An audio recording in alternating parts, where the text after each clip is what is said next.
টুনি পাখির বুদ্ধি। এক দেশে এক টুনি পাখি থাকত। ছোট্ট, মিষ্টি আর খুব বুদ্ধিমান সে। বড় এক গাছের উঁচু ডালে তার বাসা ছিল। প্রতিদিন সকাল হলে সে গান গাইত, চল বন্ধু চল, নতুন দিনের কল। টুনি শুধু গান গাইত না, সে ছিল খুবই কৌতূহলী।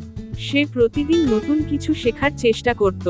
একদিন সে দেখতে পেল, পাশের গাছের নিচে একটি পিঁপড়া দল খাবার সংগ্রহ করছে। টুনি ভাবল, এই গরমে এত পরিশ্রম করছে কেন ওরা? পিঁপড়াদের দলের এক পিঁপড়ার কাছে গিয়ে সে জানতে চাইল, তোমরা এত খাবার জমাও কেন?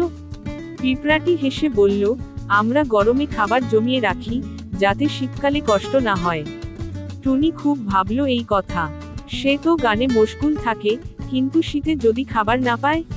সে তখনই সিদ্ধান্ত নিল, গানের পাশাপাশি সে প্রতিদিন অল্প অল্প করে খাবারও জমাবে। গ্রীষ্ম কেটে গেল, বর্ষা এলো। টুনি তখন গাছের পাতার নিচে লুকিয়ে থাকতো আর খাবার খেত তার জমিয়ে রাখা মজুদ থেকে। শীত এলো, বন হয়ে গেল নির্জন, খাবার পাওয়া দুষ্কর। অন্য পাখিরা কষ্ট পেল, কিন্তু টুনি পেল না। তার ঘরে ছিল শীতের জন্য যথেষ্ট খাবার। সব পাখি টুনিকে দেখে অবাক হয়ে গেল। তারা বলল, তুই শুধু গান জানিস না, বুদ্ধিও জানিস। টুনি মিষ্টি হেসে বলল, গান জীবনকে সুন্দর করে, আর বুদ্ধি জীবনকে নিরাপদ করে।